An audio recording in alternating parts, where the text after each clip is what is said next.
যে অতীত তোমাকে ভেঙে চুরমার করেছে, সেই অতীতকে একবার সাহস করে বিদায় দাও।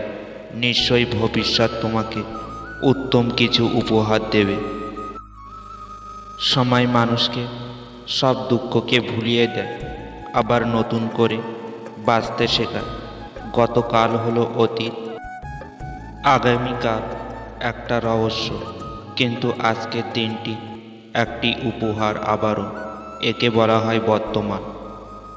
সময়ের সাথে সাথে যদি ভালোবাসা কমে যায়, বুঝে নেবেন এটা কখনো ভালোবাসাই ছিল না, এটা ছিল সময়ের প্রয়োজনে একটু ভালো লাগা।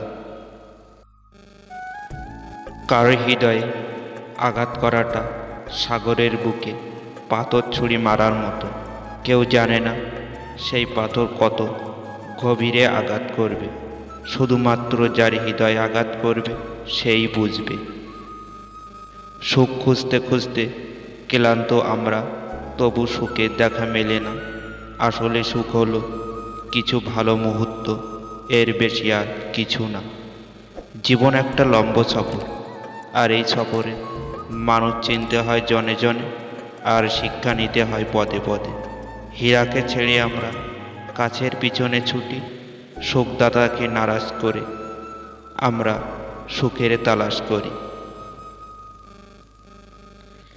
মাঝ রাস্তায় হোঁচট খেয়ে পড়ে গেলে তোমাকেই উঠে দাঁড়াতে হবে।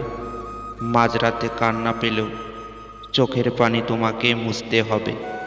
তাই অযথা অন্যের জন্য নিজের লাইফে কোনো এফেক্ট হতে দিও না।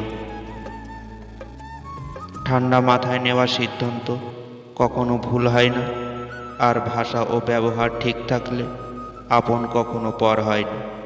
যখন কারোর গুণ চোখে পড়ে, তখন মনকে ক্যামেরা বানিয়ে নাও, আর যখন কারো দোষ চোখে পড়বে, তখন মনকে আয়না বানিয়ে নাও।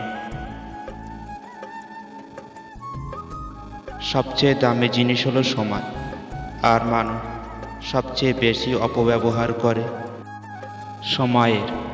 এই তিনটি কথা বলে দাও প্রিয় মানুষকে, সে তোমাকে পাগলের মতো ভালোবাসবে। নাম্বার 1, আমি তোমাকে চিরজীবন জন্য চাই না, কিন্তু যতদিন তুমি আমাকে সাথে থাকবে ঠিক ততদিন আমি বাঁচতে চাই। নাম্বার 2, এই পৃথিবীতে শুধু দুঃখ আর কষ্টই পাবে, কষ্ট বেশি পাবে, সুখ কম পাবে। হাসানোর মানুষ, খুশি রাখার মানুষ হঠাৎই পাবে, কিন্তু কাঁদানোর মানুষ সবসময় পাবে। যখন সবাই ছেড়ে দেবে তোমার হাত, তোমার সাথ, পিছনে তাকিয়ে দেখো, শুধু আমি থাকবো ধরে তোমার হাত। নাম্বার 3, সবাই বলেছে আমি তোমার সাথে টাইম পাস করছি, তোমাকে ঠকাচ্ছি, কিন্তু সত্যিই তো এটাই যে আমার বেঁচে থাকার সবচেয়ে বড় কারণ শুধু তুমি। কেউ ঠকেছে শুরুতে, আর কেউ ঠকেছে শেষে। মানুষগুলো আজ মোটেও ভালো নেই সত্যিকারের ভালোবেসে। ভিডিওটি একটি লাইক করবে, আর সাবস্ক্রাইব করে পাশের বেল আইকনটি বাজিয়ে দিন, এবং শেয়ার করতে ভুলবেন না কিন্তু। ধন্যবাদ সবাইকে।